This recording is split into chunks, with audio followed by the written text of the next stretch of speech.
फिर हमने time period की बात करी थी। टाइम पीरियड होता है 2 पाई आर की power 3/2 divided by under root G into mass of earth. मतलब टी स्क्वायर जो होता है वो directly proportional to R cube. T square is directly proportional to are.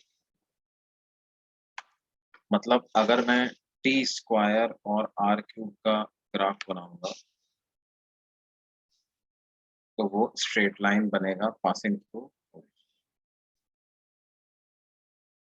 T square और आर क्यूब का ग्राफ बनेगा straight line passing through.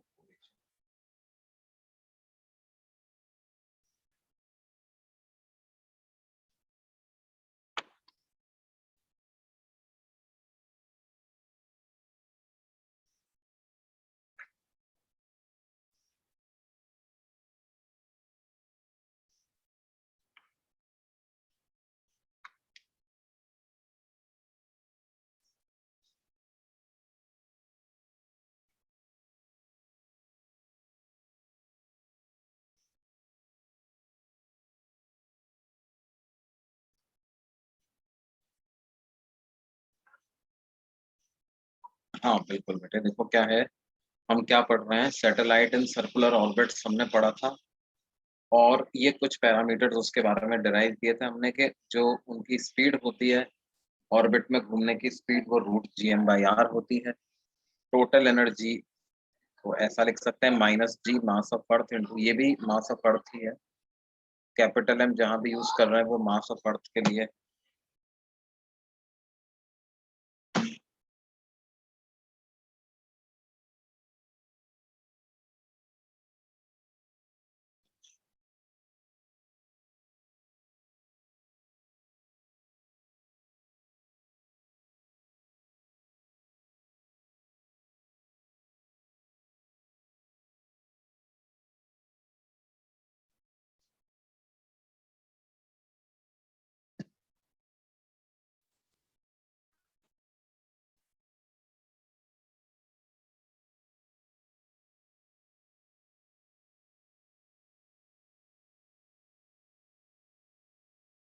Why doesn't the graph pass through zero? Pass through भाई। भाई satellite को अर्थ के अंदर थोड़ी कर दोगे बेटे। सैटेलाइट का अर्थ के सेंटर से डिस्टेंस जीरो कर सकते हैं क्या अपन? मैंने इसलिए नहीं बनाया।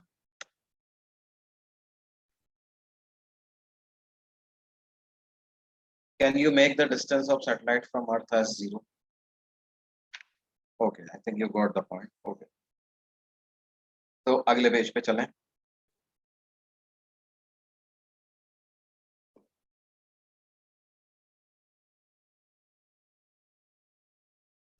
कोई बात, देखो क्या है, मान लो हमसे कहा जाए कि the time period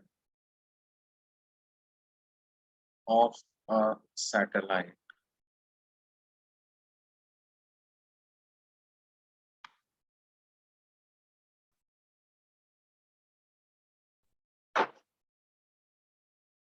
revolving around Earth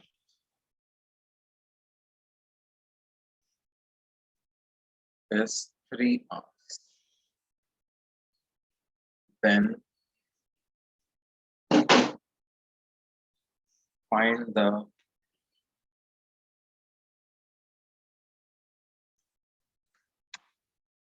height of the satellite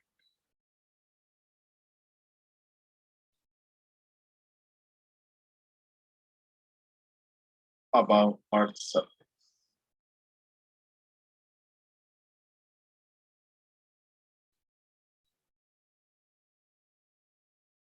Find the height of the satellite above Earth's surface. Assume that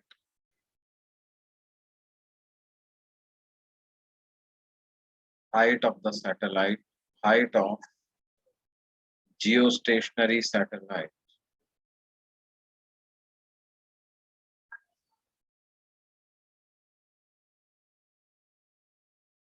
is 36,000 kilometer from Earth's surface.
देखो बेटा, ये जो हाइट हमें दिया हुआ है, ये तो जियो स्टेशनरी सैटेलाइट का दिया हुआ है।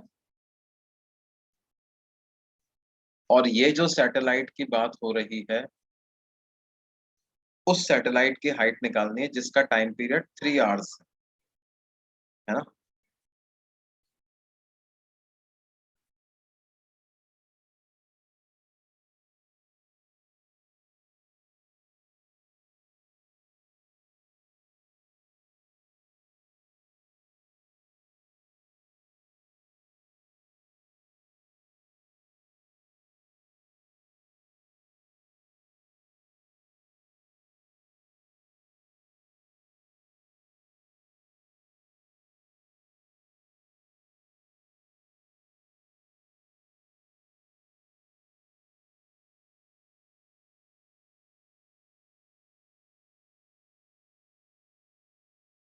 रेशियो ऑफ टाइम पीरियड से बिल्कुल सही बात है। हम क्या करेंगे, हम मान लेंगे कि let the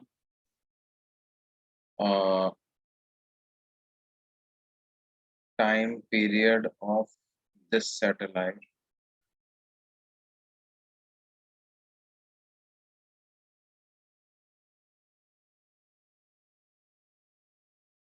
is 24 hours.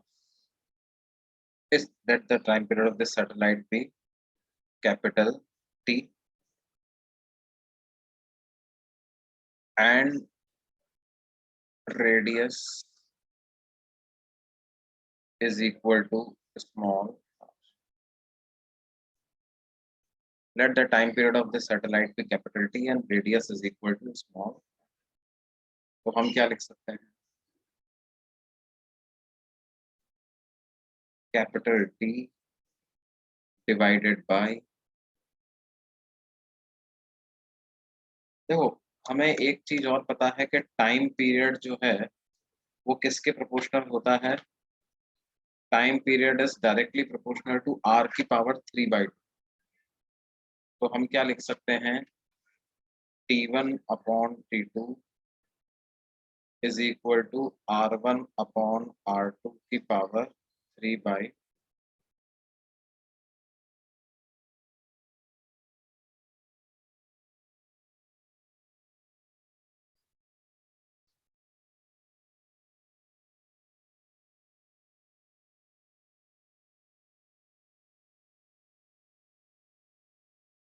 T1 को लिख दें T।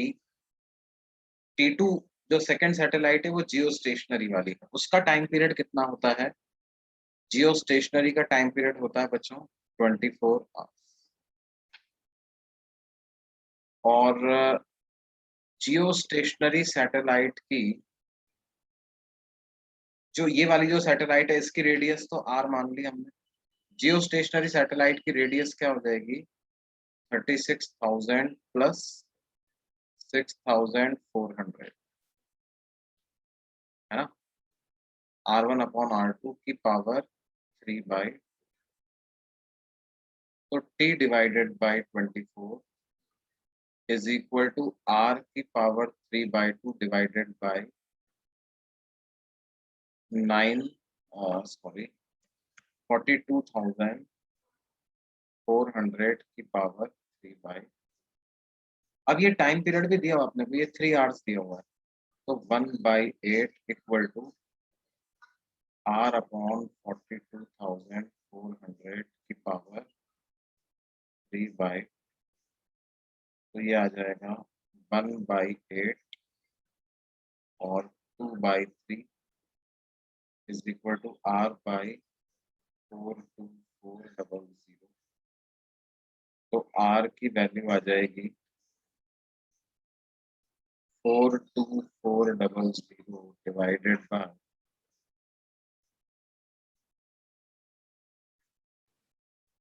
8 की पावर 2/।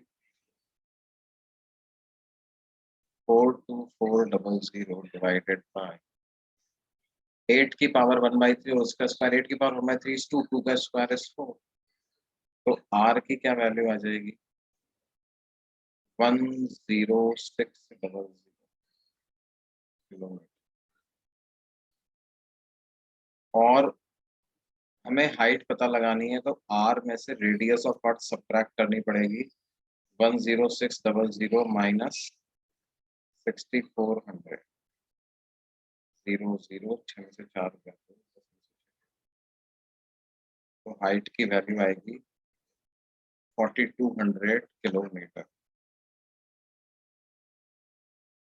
हाइट की वैल्यू आएगी 4200।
ये रहा प्रीवियस स्लाइड, है ना। इसमें एक चीज तो हमें ये ध्यान रखनी होती है बेटे कि क्या है, हाइट और रेडियस में हमेशा ध्यान रखो क्वेश्चन ने किस शब्द का इस्तेमाल किया है।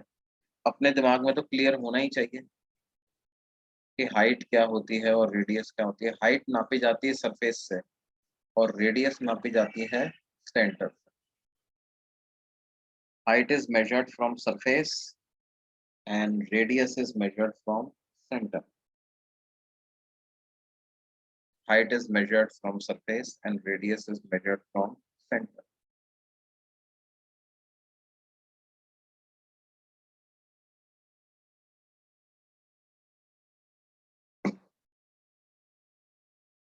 ये वाला पेज नोट कर लिया बच्चों, अगले पेज दिखाऊं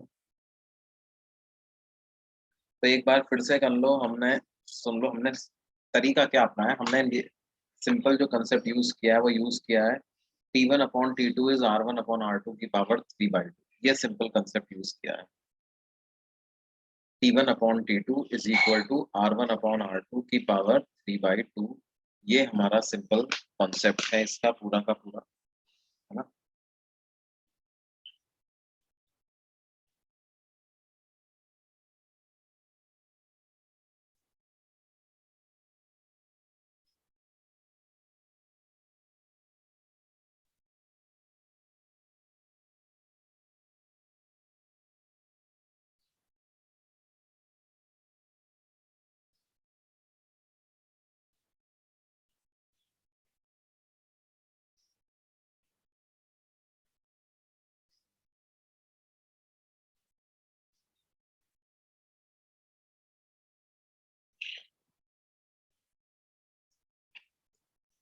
और एक एक टी और आर का सेट हमें पता है, वो हमेशा पता होता है कि जियो स्टेशनरी सैटेलाइट का टाइम पीरियड 24 आवर्स ही होना चाहिए, है ना? अब जैसे ये जो सैटेलाइट है, this is kind of a polar satellite, है ना? 3 घंटे में पूरे अपना रिवॉल्यूशन कर लेती है।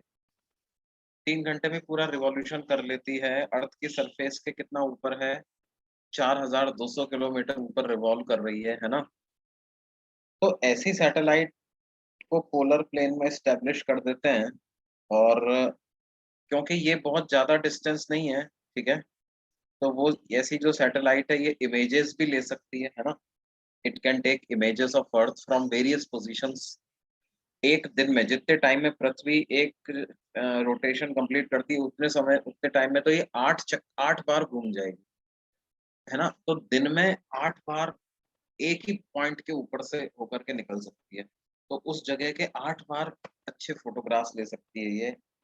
वेदर कैसे चेंज हो रहा है, उस वेदर प्रिडिक्शन सिस्टम्स के लिए इस तरह की सैटेलाइट्स यूज करते हैं, है ना? ये लो ऑर्बिट है। ऑब्वियसली देखो क्या है कि जियो स्टेशनरी के कंपैरिजन में तो लो है ही सही।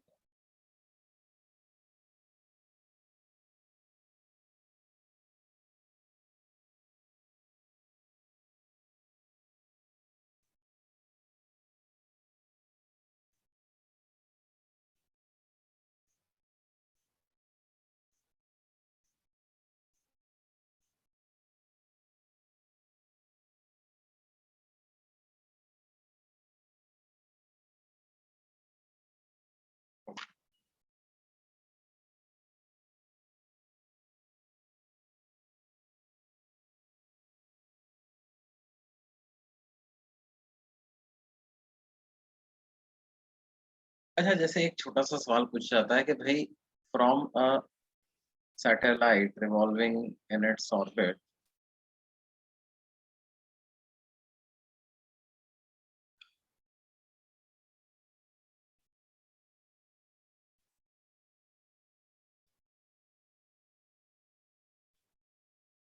an object is released,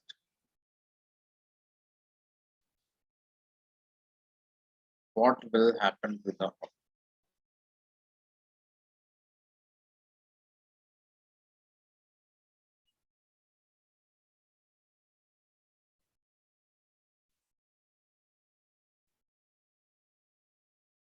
options है? मान लो, it will escape to infinity,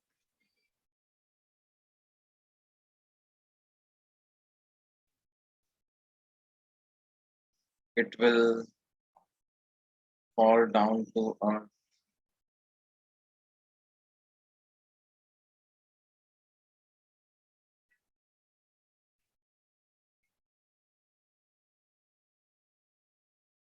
it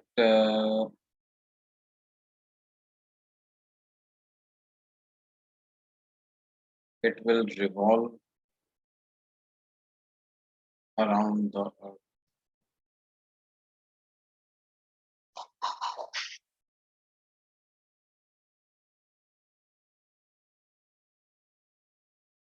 None of these.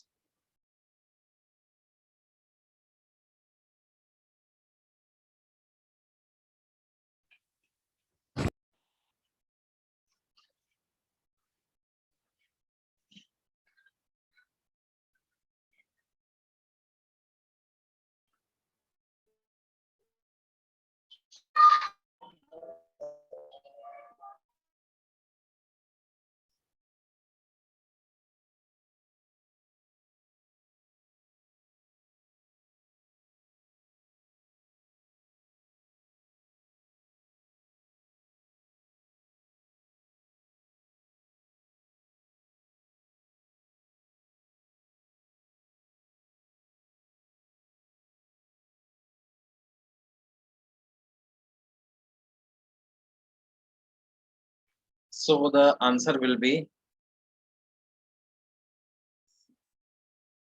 it will revolve around the,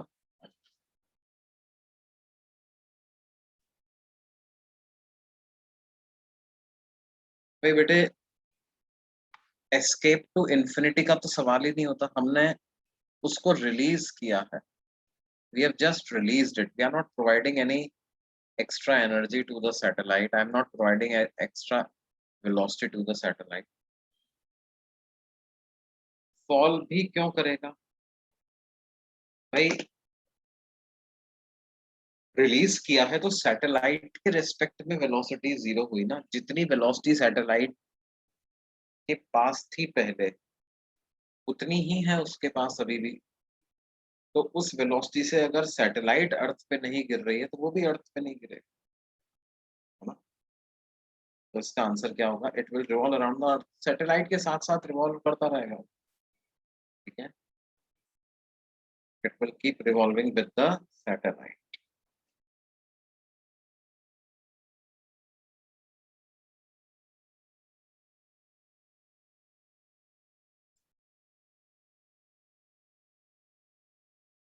सबको क्लियर है बच्चों, डाउट तो नहीं है किसी को? कुछ लोगों ने ए या बी ऑप्शन बताया था। Over time object momentum lose करेगा, क्यों मोमेंटम क्यों लूज करेगा बेटे?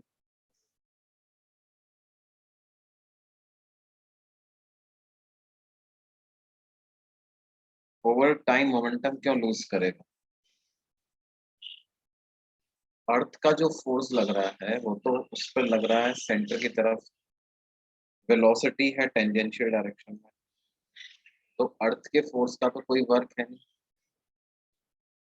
No no no, not around the satellite, with the satellite, it is revolving with, it is not revolving around the satellite, it is revolving with the satellite, matlab let's say if the satellite has some window and someone is sitting inside the satellite। अच्छा आप ऐसे सोचो कि वो spaceship में बताते हैं ना कि मतलब what happens to the, let's say आपने कोई ऑब्जेक्ट लिया है ना, तो वो ऑब्जेक्ट क्या होता है, वो ऑब्जेक्ट सब सैटेलाइट के अंदर फ्लोट ही तो कर रहे होते हैं। जैसे मतलब मान लो कि कोई ऑब्जेक्ट है, पेन है आपका, तो या पेंसिल है, तो आपने एक कागज पे मान लो लिखा, तो क्या है,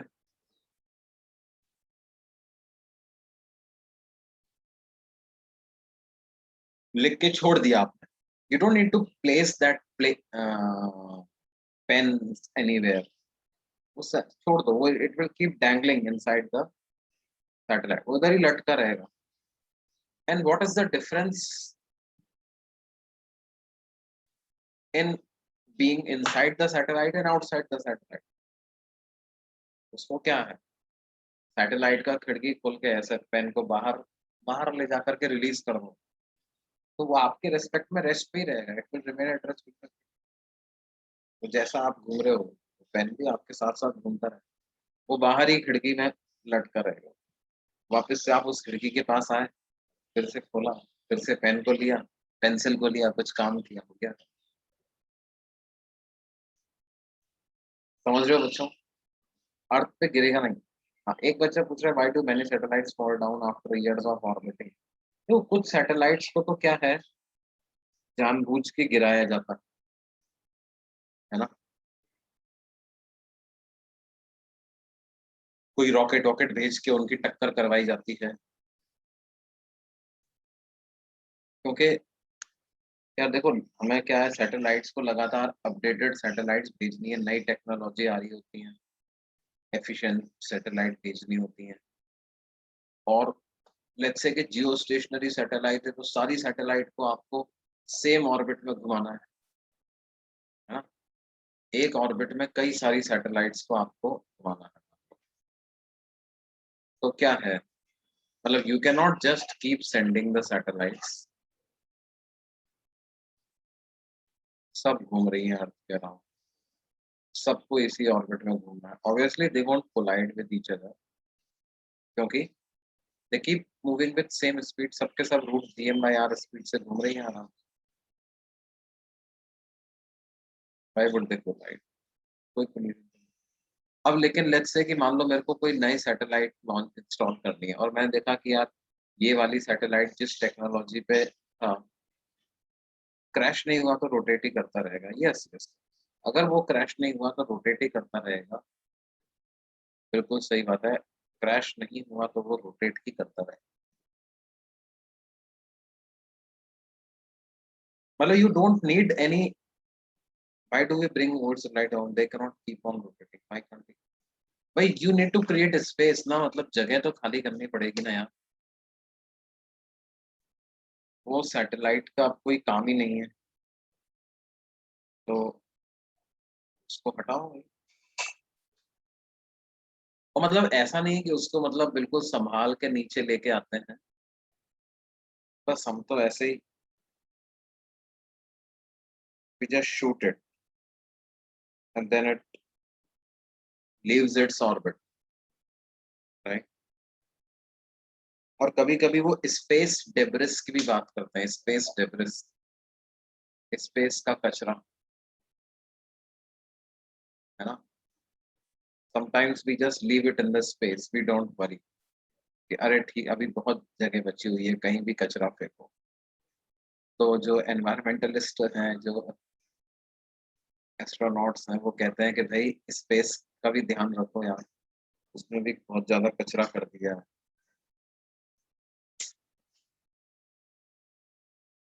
बट स्टिल चलो ठीक। देखो और एक बात बता रहा हूँ,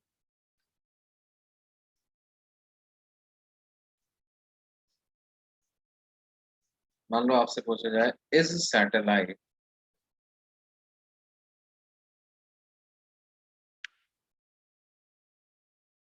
a freely falling body?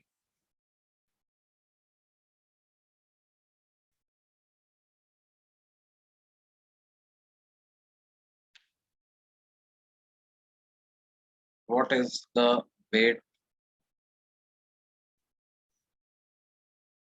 of a person inside the satellite?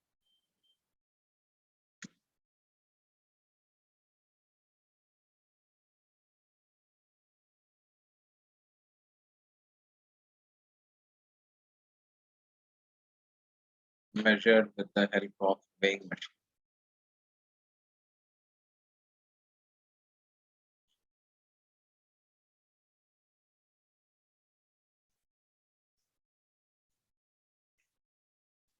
Weighing machine की मदद से अगर किसी पर्सन का वेट नापें तो कितना होगा?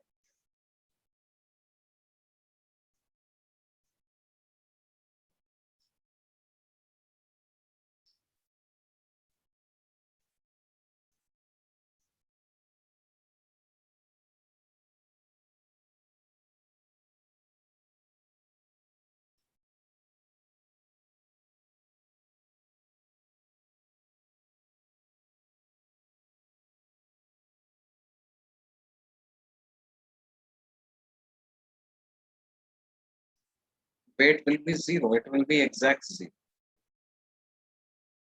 Weight will be, and yes, satellite is a freely falling.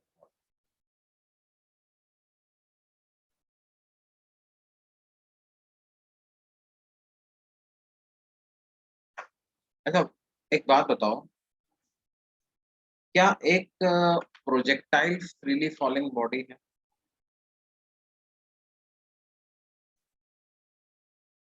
एक पार्टिकल को मैंने अर्थ की सरफेस से थोड़ी सी वेलोसिटी दे करके ऐसे भेज, is it a freely falling? या मान लो कि यहाँ पर कोई छोटी सी बिल्डिंग है, उस बिल्डिंग से मैंने एक पार्टिकल को कुछ वेलोसिटी दे दी, क्या वो एक freely falling body? Yes, that is a freely falling body.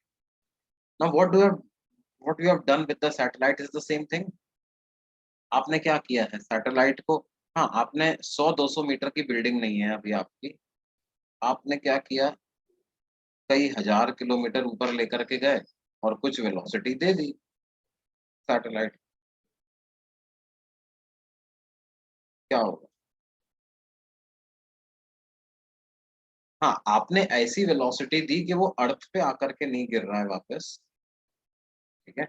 आपने ऐसी वेलोसिटी दी कि वो सर्कुलर पाथ में रिवॉल्व हो जाता है। उसमें सैटेलाइट का क्या गलती? It is moving freely under the influence of Earth's gravitational pull. A body moving only under the influence of Earth's gravitational pull.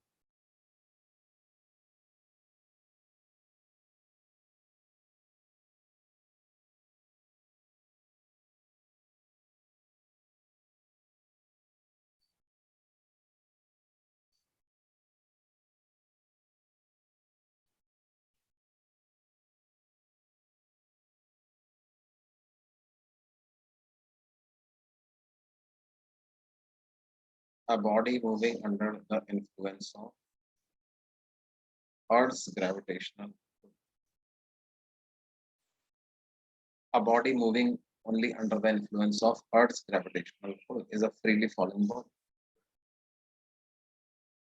क्या ये सैटेलाइट भी सिर्फ अर्थ के ग्रेविटेशनल पुल के अंदर मूव कर रही है ना? भाई जैसे मान लो पैराशूट से गिर रहा है कोई बंदा, तो उसको फ्रीली फॉलिंग बॉडी नहीं कहते हैं अपन, है ना? उस पर अर्थ का भी फोर्स लग रहा है और एयर रेजिस्टेंस भी लग रहा है ना? थ्रस्ट फोर्स भी लग रहा है पैराशूट। हॉट एयर बलून जा रहा है, that is not a freely falling body. Aeroplane is not a freely falling body, right? Freely falling body क्या है? Only force acting is earth gravitational pull, उसके अलावा और कोई फोर्स निकला नहीं लग रहा है। क्या सैटेलाइट पर भी सिर्फ अर्थ का ही फोर्स लग रहा है? यस। क्या सैटेलाइट का भी एक्सेलरेशन जी ही है? हाँ जी ही है, उस जगह वाला जी। लेट्स से अगर आपसे कोई कहे कि what is the acceleration of A satellite,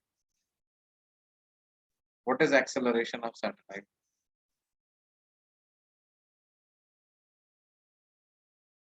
it is centripetal acceleration, v square by r. What is v square? gm by r.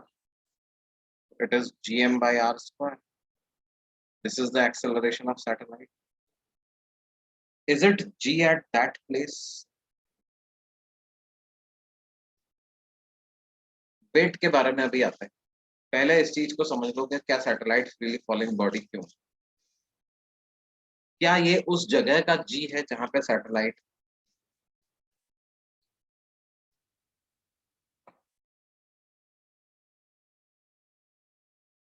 क्या ये बात अब सब लोगों को समझ में आ गई कि सैटेलाइट एक फ्रीली फॉलिंग बॉडी है?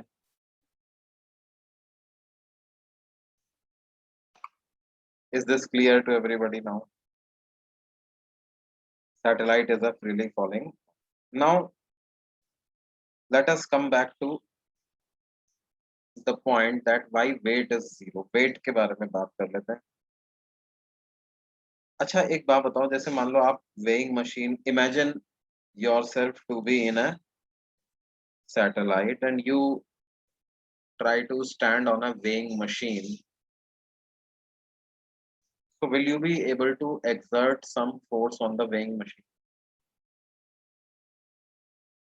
Or will weighing machine be exerting some force on you?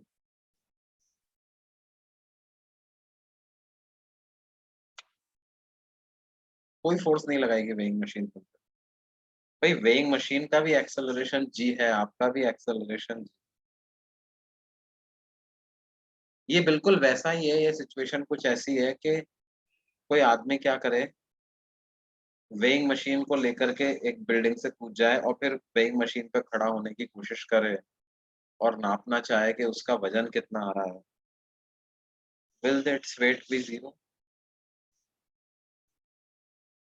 ठीक है, या हॉरिजॉन्टली कूद गया बिल्डिंग से और अपने पैर के नीचे वेइंग मशीन डाल रहा है अभी गिरते गिरते हवा में, तो वेइंग मशीन भी तो उसके साथ गिर रही है ना। वेइंग मशीन थोड़ी रीडिंग दिखाएगी कुछ,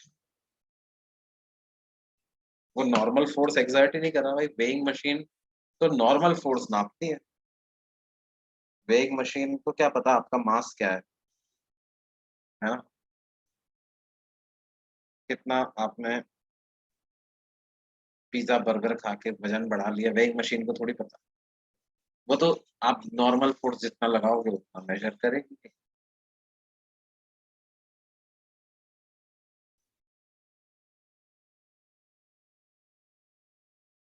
अब बात क्या है, because both the weighing machine and you both are inside the satellite, both are freely falling bodies. both are freely falling bodies. तो क्या है, weighing you will not be able to exert any force on the weighing machine, and hence weighing machine will also not exert any force on you. तो zero ही reading है। क्या ये बात clear है बच्चों सब?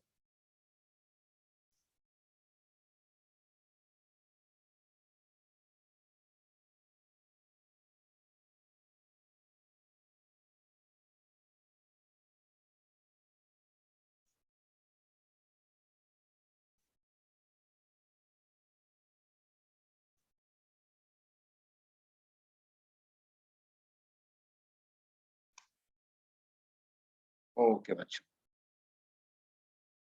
अब हम आगे चलते हैं और बात करते हैं किसकी बच्चों? इलिप्टिकल ऑर्बिट्स की।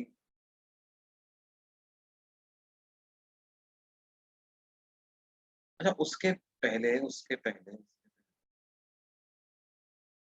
अगर मान लो मैं आपके सामने ये इस तरह के 3 ग्राफ्स बना दूं, एक ऐसे,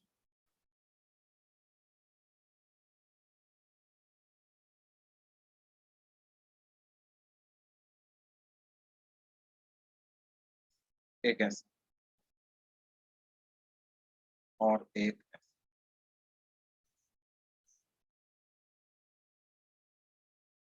ठीक है?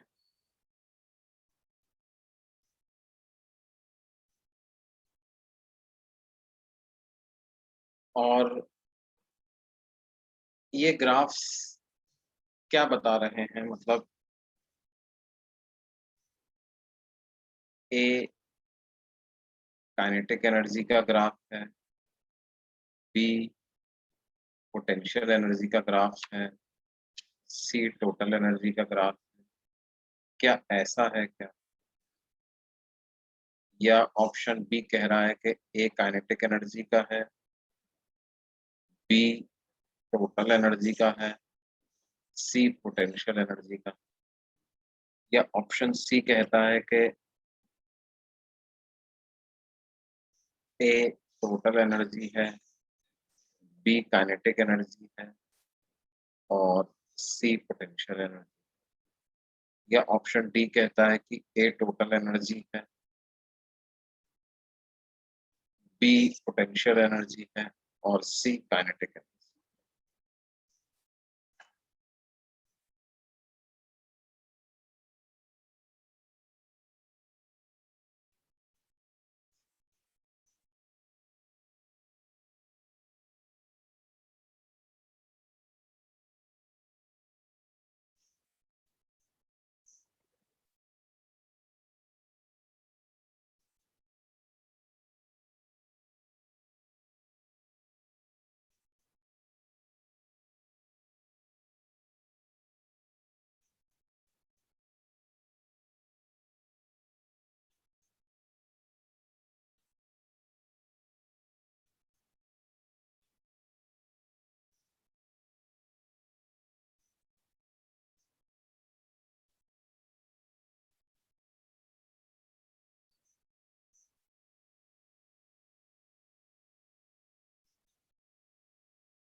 विच of the options is correct? A B C D में से कौन सा ऑप्शन करेक्ट है बताओ?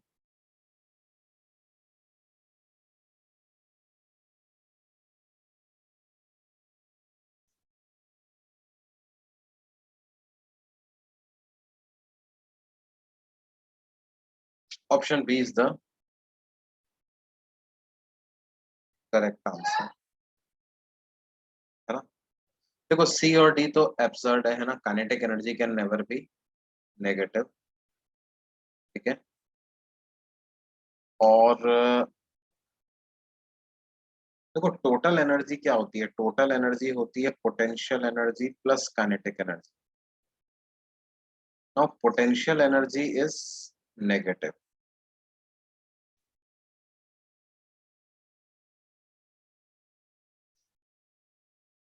potential energy is negative, kinetic energy is of course positive।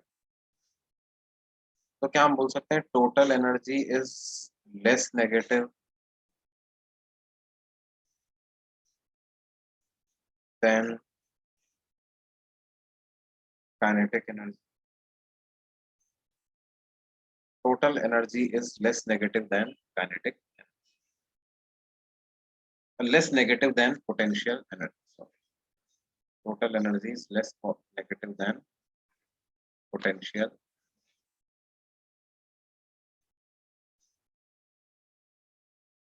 और वैसे फॉर्मूला से भी आप देख सकते हो पोटेंशियल एनर्जी होता है -G mm/r, और टोटल एनर्जी क्या होता है -G mm/1, है ना। तो total energy is half of potential energy. तो पोटेंशियल एनर्जी जितना नेगेटिव है किसी भी एक पर्टिकुलर वैल्यू के लिए, टोटल एनर्जी उसका आधा ही नेगेटिव होना चाहिए। तो B is total energy, C is potential energy, A is kinetic energy. तो बी ऑप्शन है करेक्ट।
अब देखिए क्या है बच्चों, हम बात करते हैं इसके अंतिम चरण की, केपलर्स लॉस। और केपलर्स लॉस के थ्रू हम समझ लेंगे किसके बारे में,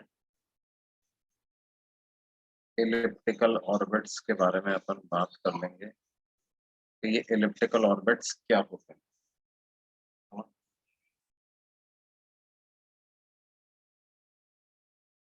देखो केपलर ने क्या किया, तीन लॉ दिए। पहला लॉ को बोलते हैं लॉ ऑफ ऑर्बिट्स। उसके तहत उसने बताया कि all planets revolve around sun.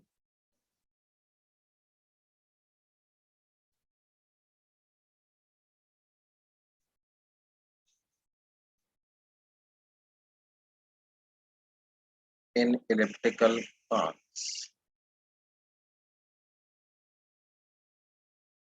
with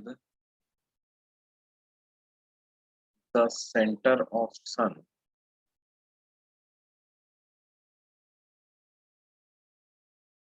at one of the foci of the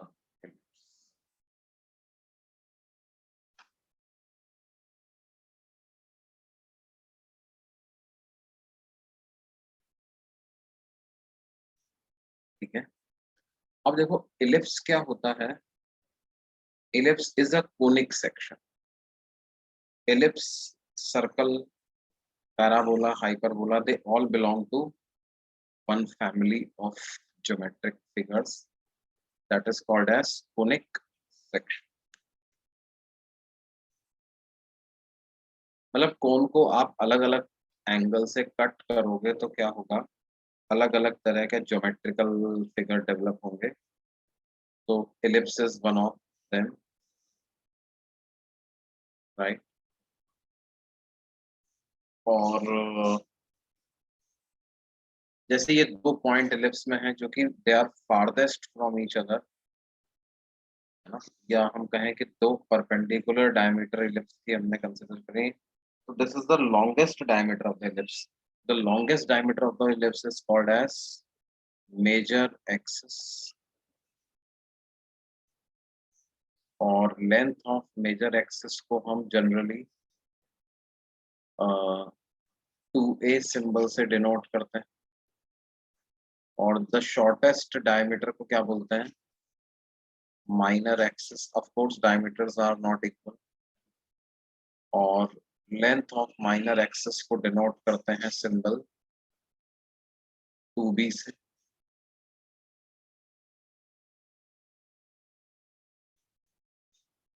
length of minor axis को डिनोट करते हैं सिंबल 2b से। और माइनर एक्सिस की लेंथ का जो आधा लेंथ होता है, जैसे बी है, बी को बोलते हैं length of semi minor axis, या ए हो जाता है length of semi major axis,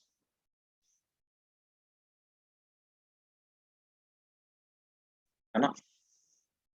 अब ये बी और ए का रेशो अलग अलग होगा, तो इलिप्स अलग अलग तरह का अपीयर होगा, है ना। रहेंगे सबके सब, देखो कुछ इलिप्स ऐसा भी हो सकता है बहुत ज्यादा कंप्रेस्ड टाइप।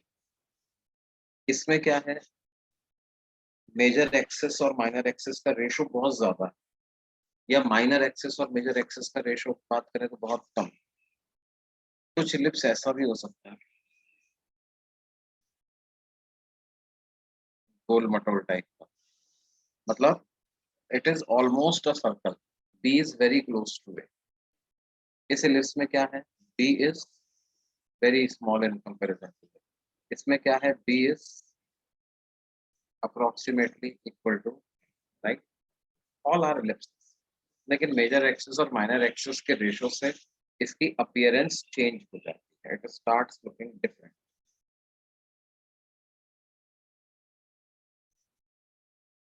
फोकाई कोइंसाइड करेंगे तो सर्कल बनेगा, बिल्कुल सही बात है। फोकाई क्या होते हैं उस पे अपन आते हैं, है ना। पहले हम एक इसका पैरामीटर डिफाइन कर लेते हैं, जिसको बोलते हैं इसेंट्रिसिटी।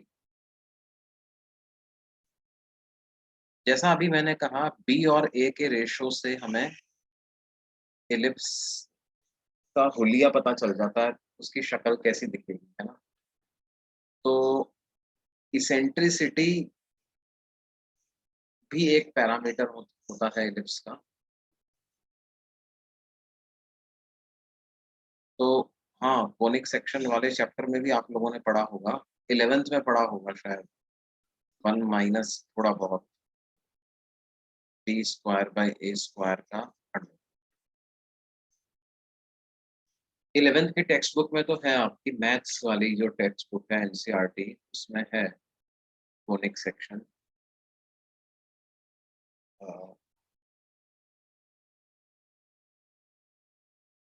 आप लोगों ने वैसे अपने रेजोनेंस में भी पढ़ा है क्या कोनिक सेक्शन, सर ने पढ़ा रखा? ओके, ठीक है, कोई बात नहीं। तो मैं क्या है, तुम्हें इतना आइडिया दे दूंगा कि तुम्हें कोई दिक्कत नहीं आएगी। अभी तक सब समझ में आ रहा है ना कोनिक सेक्शन में। देखो बेसिकली थोड़ा सा और अगर आप ये देखना चाहते हो तो आप ऐसे इमेजिन कर सकते हो कि ये कोन है ना अपना, सॉलिड कोन है, ठीक है, I am talking about a solid cone, right. तो सॉलिड कोन वो इमेजिन करो कि you cut it like this, ऐसे कट कर रहे हो, ऐसे कट कर रहे हो, एक ऐसे प्लेन से कट कर रहे हो, कटिंग इट लाइक दिस। तो ये इस तरह का प्लेन,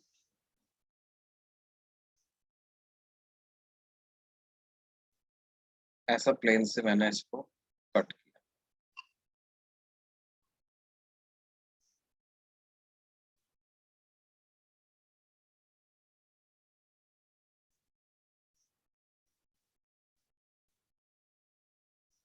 तो इधर इधर जो क्रॉस सेक्शन बनेगा अपने को, वो इलिप्टिकल टाइप का ही तो होगा, उसी को कहेंगे इलिप्स। जैसे अगर मैं तुम्हें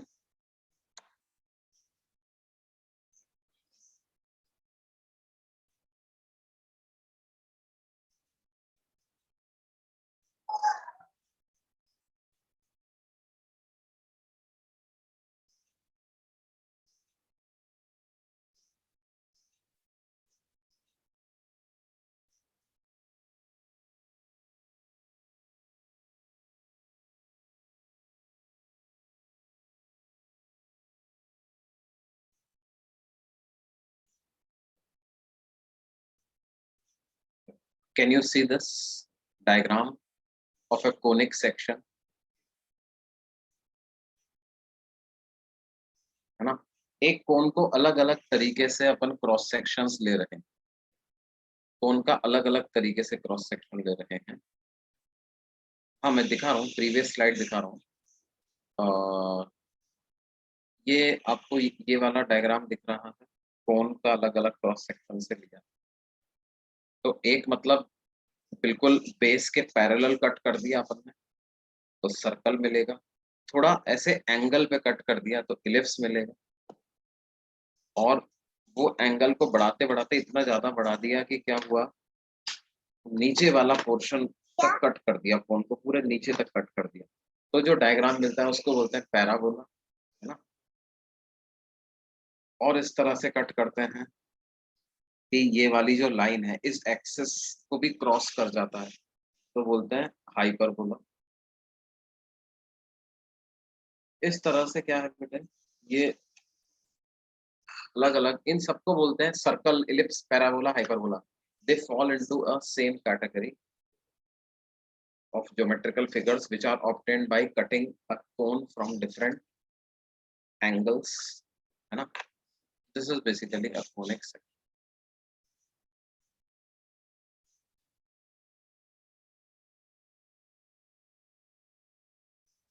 ये रहा प्रीवियस पेज, प्रीवियस स्लाइड कुछ लोग देखना चाह रहे थे, है ना?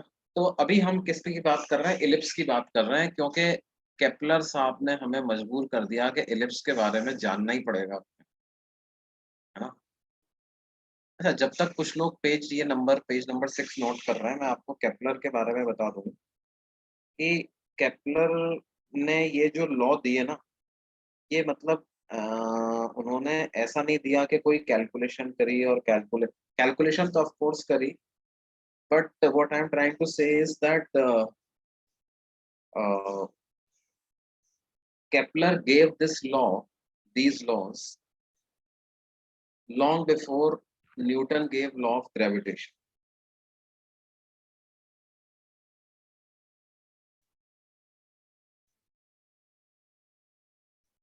Long before Newton gave this law of gravitation, Kepler ने ये लॉ दे दिए, ठीक है? केपलर के बारे में अगर हम बात करें तो केपलर लिव्ड from 1571 to 1630, इस दौरान केपलर रहे, ठीक है? तो जो भी लॉज ऑब्वियसली उसने दिए होंगे इन्हीं के बीच में दिए।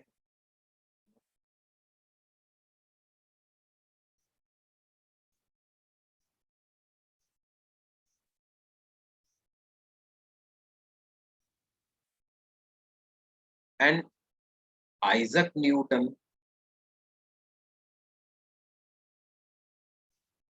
was born in 1640.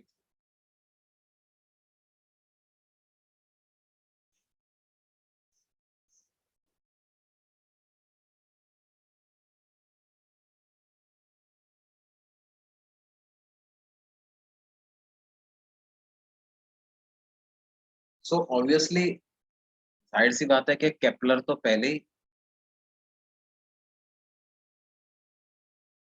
ये लॉ दे चुके थे, राइट? लेकिन ये लॉ उन how did he reach these laws was उनने ऐसा किया कि अच्छा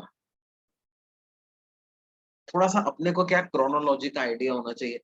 गैलीलियो गैलीलियो कब आया था भैया? गैलीलियो का क्या सन? गैलीलियो इनके भी पहले का साइंटिस्ट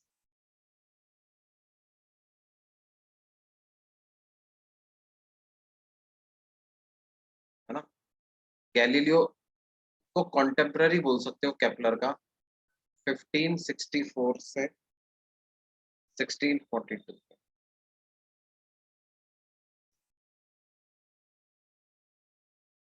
है ना।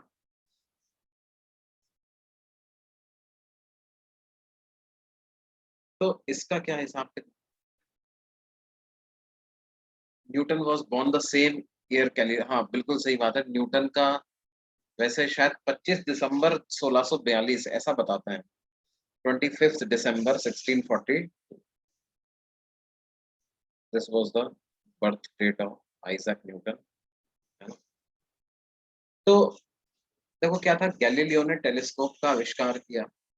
टेलीस्कोप की मदद से जो है वो एस्ट्रोनॉमिकल ऑब्जर्वेशंस करना आसान हुआ। मेरे को गलत पता है क्या? I don't know, maybe the from the source which I saw. अपन थोड़ी रिश्तेदार थोड़ी है न्यूटन के, किसी ना किसी सोर्स से देखते हैं उसने लिखा था ऐसा। मे बी पॉसिबल, हो सकता है अलग अलग हो।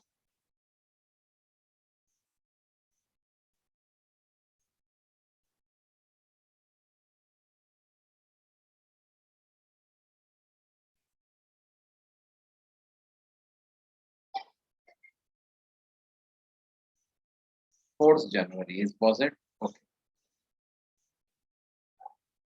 हो सकता है। लेकिन आसपास की बात है यार, ऐसा थोड़ी है कि बहुत लंबा समय है। 8-10 दिन इधर उधर। तुम बोल रहे हो 4 जनवरी 1643, मैं बोल रहा हूँ 25 दिसंबर 1642। तो कितने दिन का अंतर है कैलकुलेशन? लॉस से कम। तो मेन बात करते हैं, मेन बात क्या है वो समझो। तो गैलीलियो ने टेलीस्कोप्स की डिस्कवरी करी और टेलीस्कोप्स की डिस्कवरी से एस्ट्रोनॉमिकल ऑब्जर्वेशंस करना आसान हुआ। और एस्ट्रोनॉमिकल ऑब्जर्वेशंस किए किन लोगों ने? केपलर ने किए। और केपलर के एक टीचर थे टाइको ब्राहे, उन्होंने मिलकर के ये कैलकुलेशंस ऑब्जर्वेशंस किए, है ना, एस्ट्रोनॉमिकल ऑब्जर्वेशंस किए। मतलब क्या हुआ? प्लैनेट्स प्लैनेट्स की पोजीशन को ऑब्जर्व किया।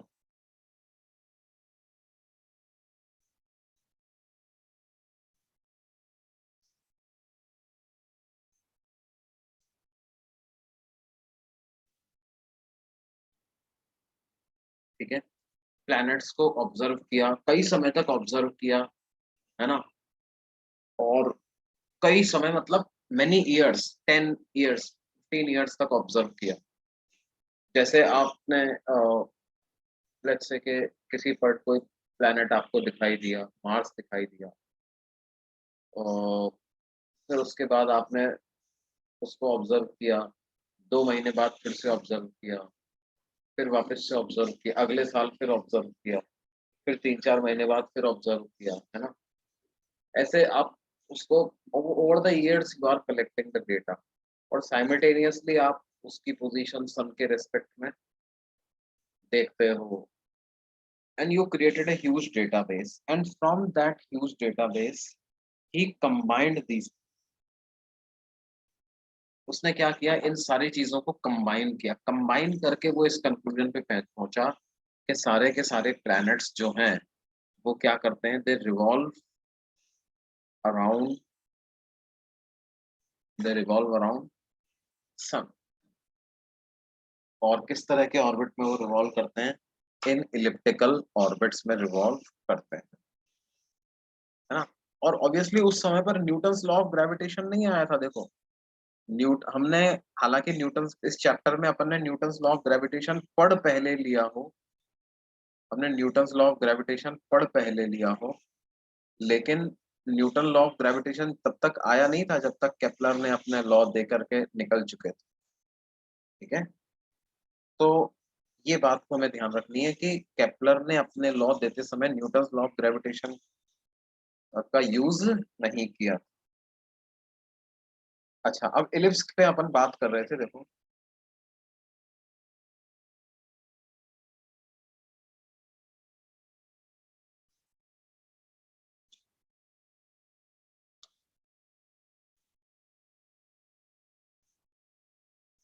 हाँ भैया सभी।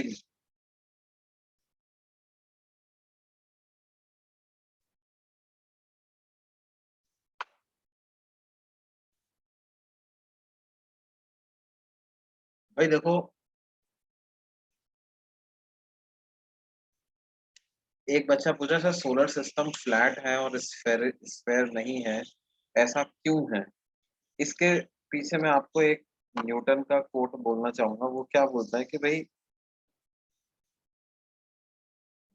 आई can explain why earth revolves around sun and planets revolve around sun, but I can not explain who made them revolve like this, है ना। ये तो समझा सकते हैं कि सन अर्थ के अराउंड रिवॉल्व क्यों कर रही है, ये नहीं समझा सकते उनको ऐसा रिवॉल्व करने पे मजबूर किसने किया।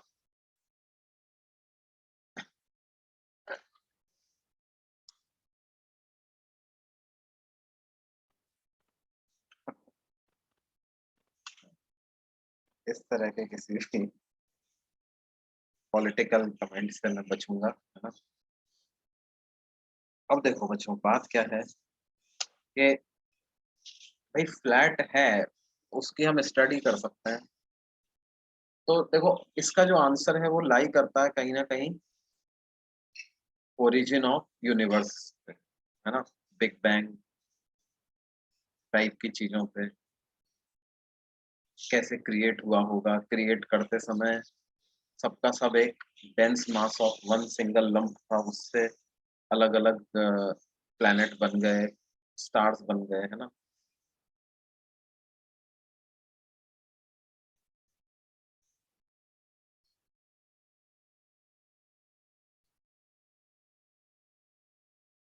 हाँ देखो, देखो बेटा बात क्या है, एक बच्चा पूछ रहा है सर यदि टेलीस्कोप गैलीलियो ने डिस्कवर किया तो उसके पहले इंडिया को कैसे पता था कि 9 प्लैनेट्स होते हैं? They had some ways to know these things, बिल्कुल उनके पास भी कुछ तरीके होंगे, है ना। इंडियन साइंसेस के तरीके क्या रहे, बट पॉइंट ये है ना कि यार, अब वो हमारे लोगों के पास क्या है, रिटर्न अकाउंट उसका है नहीं, या it got lost due to various reasons. तो अभी जिस चीज का रिटर्न अकाउंट हमारे पास है, या जो हमारे सिलेबस में हमको तो वही पढ़ना।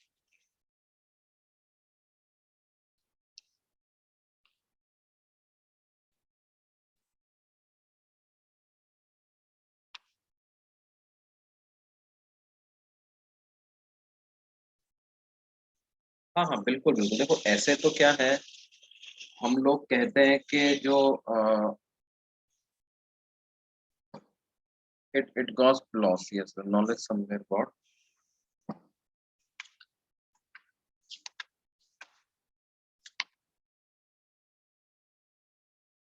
जैसे देखो, जो हमारा एच सी वर्मा है, एच सी वर्मा बुक से मैं आपको एक कोट करना चाहूंगा। देखो उसका पार्ट 1 का if you have HC Verma, if everyone has HC Verma, you can open page number 444 on HC Verma and look at the paragraph number 4, fourth paragraph, है ना? देखो स्पीड ऑफ लाइट का जो कंट्रीब्यूशन है, speed of light पहले हमें पता नहीं था स्पीड ऑफ लाइट क्या होती है।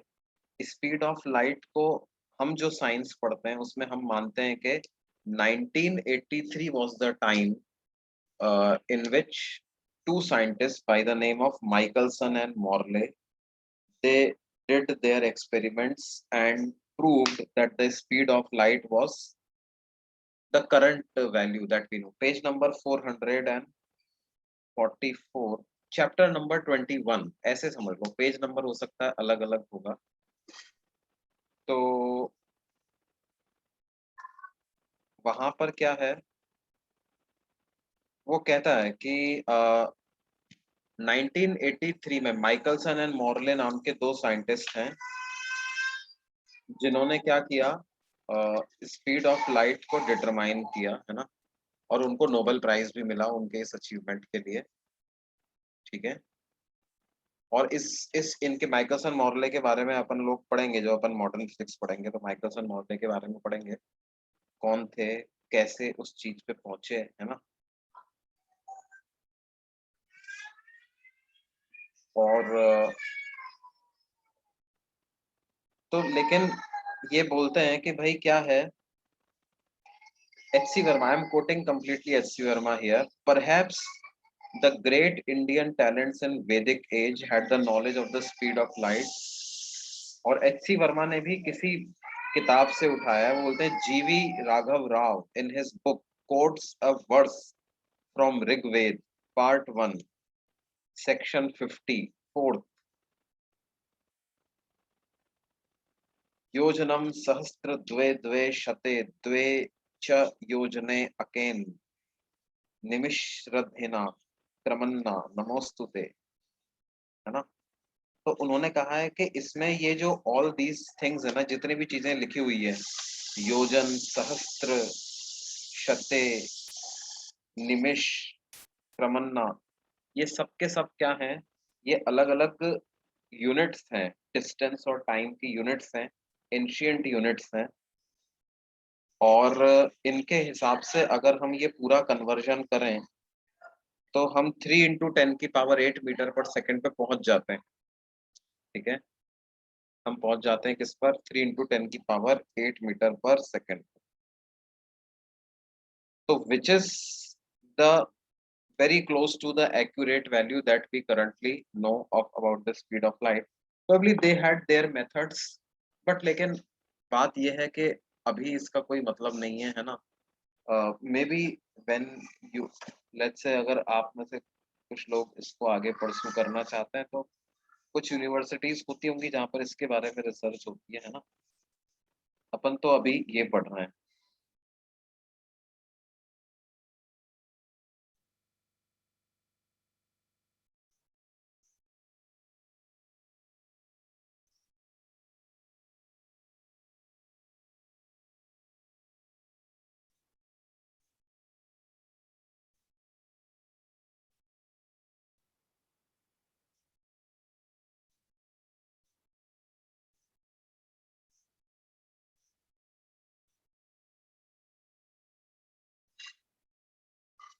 Yes yes, I am completely on 6 right. देखो देखो इसके बारे में, मैं इलिप्स के बारे में अपन एक इम्पोर्टेंट चीज पढ़ लेते हैं। अपन जो यहाँ पे बात थे कौन से पैरामीटर्स, तो इसेंट्रिसिटी इलिप्स का एक पैरामीटर होता है।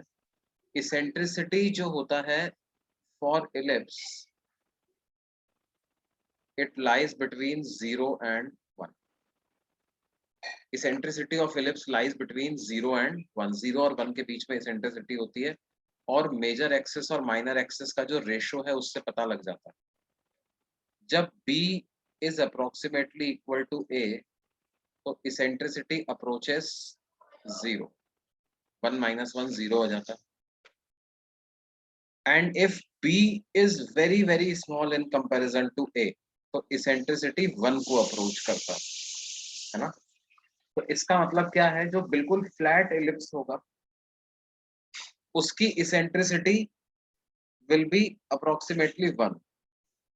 जो सर्कल के जैसा एलिप्स दिख रहा होगा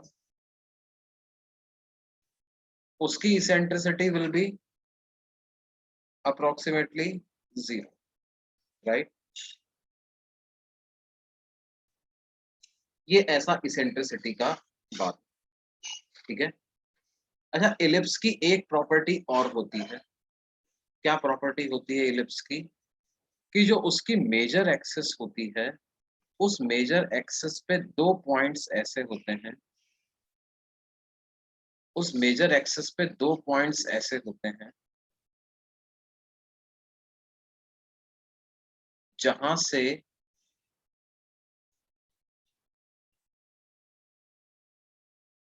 जहां से अगर हम इलिप्स के किसी भी पॉइंट की डिस्टेंस का सम निकालें, जहां से हम इलिप्स की किसी भी पॉइंट की डिस्टेंस का सम निकालें तो वो कांस्टेंट आ जाए।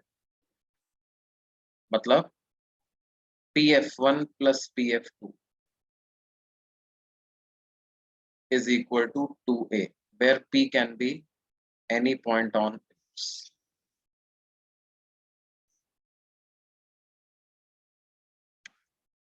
where p is any point on।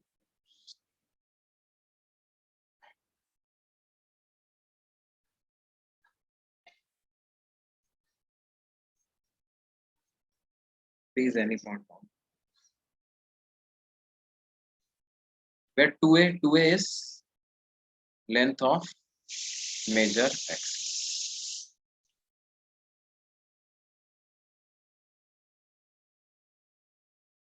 2a is length of major axis।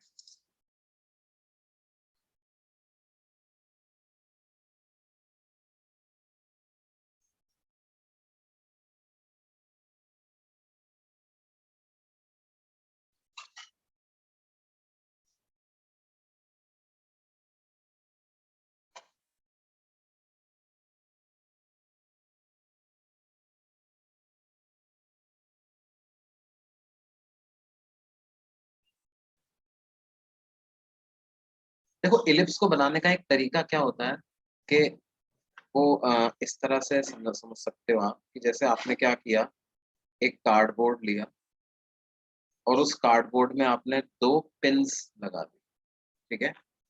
और एक आपने थ्रेड ले लिया, ठीक है, स्ट्रिंग ले ली, थ्रेड ले ली।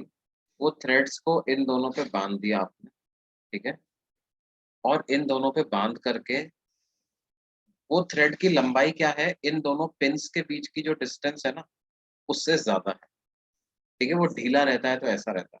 हमने क्या किया, एक पेंसिल ली, पेंसिल लेकर के पेंसिल इस थ्रेड के बीच में फंसा दी और उसको पूरा स्ट्रेच कर दिया, मतलब उसकी अपनी नेचुरल लेंथ में ले आए, तो वो थ्रेड ऐसा हो गया, ठीक है। अब क्या करें, पेंसिल यहाँ पे फंसी हुई है हमारी ऐसे, और इस पेंसिल को लेकर के मैंने पूरे प्लेन में घुमा दिया, तो जो फिगर तैयार होगा वो फिगर को क्या कहते हैं हम लोग, एलिप्स, है ना।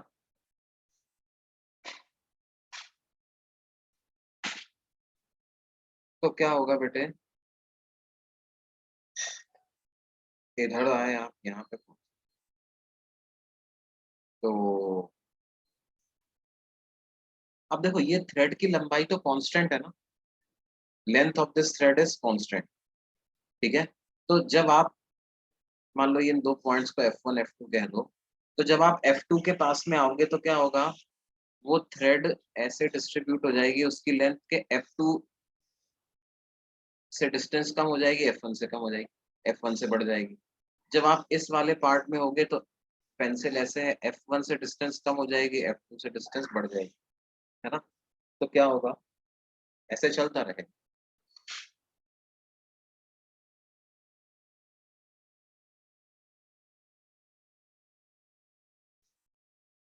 ये बात समझ में आती है। तो ये इस तरह से हम क्या ड्रॉ कर सकते हैं, एलिप्स को इस तरह से हम ड्रॉ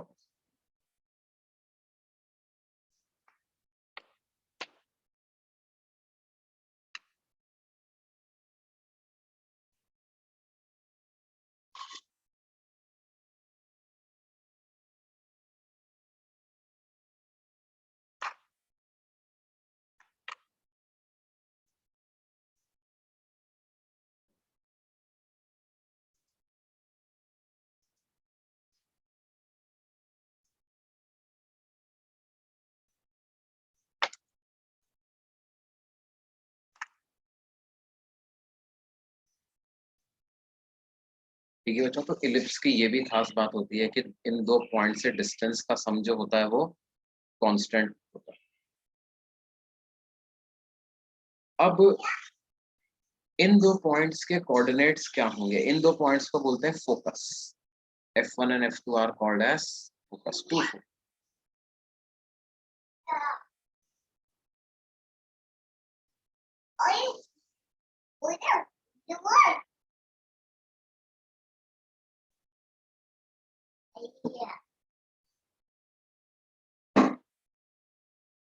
हाँ, कुछ लोग टाइम टाइम चिल्ला रहे हैं।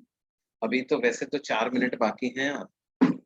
9:40 तक थी ना आज क्लास, 9:10 से 8:10 से 9:40 तक। अब देखो इनके कोऑर्डिनेट्स क्या हैं इन दोनों पॉइंट्स के। तो इन दोनों पॉइंट के कोऑर्डिनेट्स अपन निकाल लेते हैं फटाफट से।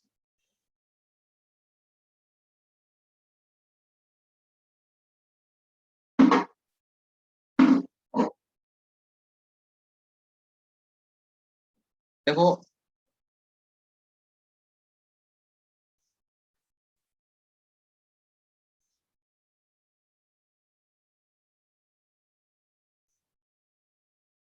ये वाला जो पॉइंट है जो कि माइनर एक्सिस पे लाई कर रहा है, उसकी सेंटर ऑफ द इलिप्स से डिस्टेंस b है। ये जो पॉइंट है इसको लेट्स से मैं a नाम दे देता हूँ। तो इस पॉइंट की भी f1 और f2 से डिस्टेंस का सम तो कांस्टेंट होना चाहिए। तो af1 प्लस af2 ये 2a के बराबर होना चाहिए।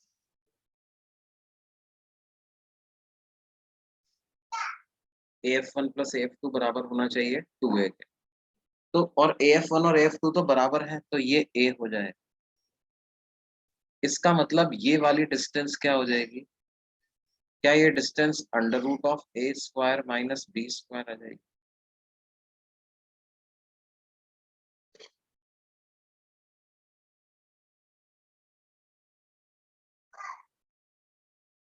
ये डिस्टेंस आ जाएगी under root of a square minus b square, right.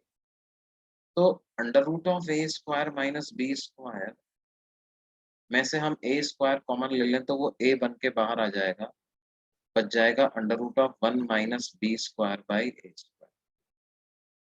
और under root of 1 minus B square by A square को ई स्क्वायर लिख सकते हैं, तो ये वैल्यू ए ई के बराबर है। तो क्या है?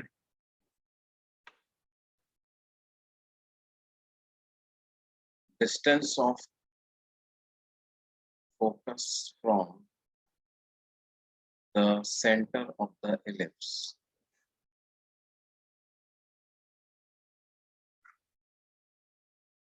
is equal to a। ठीक है, distance of the focus from the centre of the ellipse is equal to a। तो फोकस के कोऑर्डिनेट्स क्या हो जाएंगे?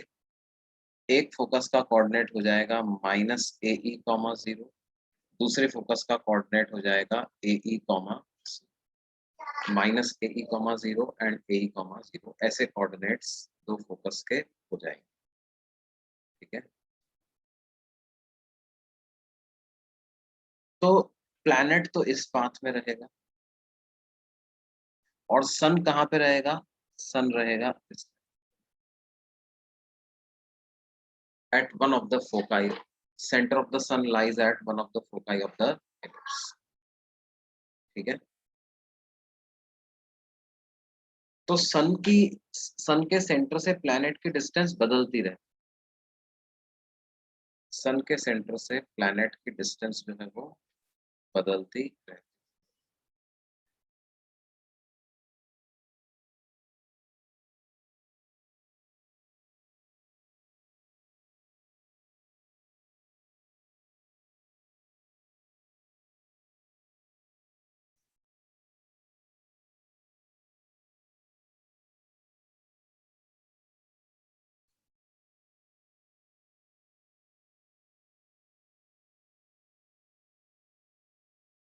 ये वाला जो पॉइंट होता है ना, जबकि प्लैनेट सन के सेंटर से सबसे पास होता है, उस पोजीशन को बोलते हैं पेरिजी।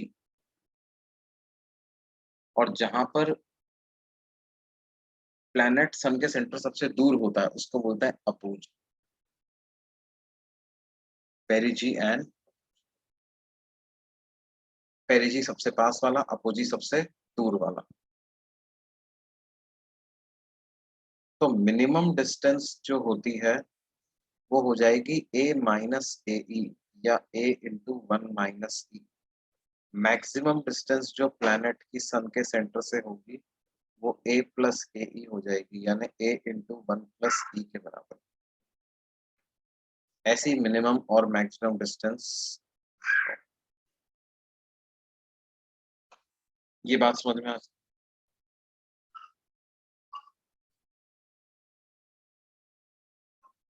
ठीक है बच्चों, आज के लिए इतना ही पढ़ते हैं, बाकी अगली क्लास में कंटिन्यू करेंगे।